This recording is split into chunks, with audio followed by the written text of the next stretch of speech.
Si un nuage passe, n'attends pas l'orage.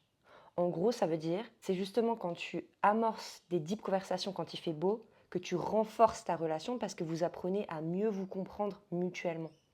Et ce que la plupart des gens me disent, c'est mais ça sert à rien parce qu'à chaque fois qu'on essaie d'en reparler, ça explose encore plus et ça envenime la situation. Donc maintenant, je préfère mettre sous le tapis. Comme si ils avaient aucun contrôle. Et je vous vois déjà venir, hein. Je vous vois déjà venir ceux qui me disent mais moi j'ai aucun souci dans ma façon de communiquer, j'ai lu le livre de Marshall Rosenberg sur la communication non violente, je connais, je fais du dev perso, je sais comment communiquer correctement.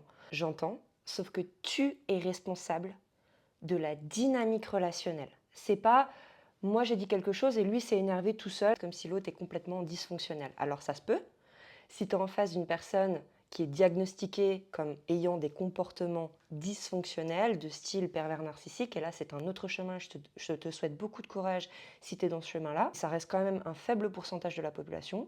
Soit tu es avec une personne qui n'est pas dysfonctionnelle, tu t'en rends peut-être pas compte, mais ton ton de voix, ton langage corporel et les mots que tu utilises ne sont absolument pas neutres.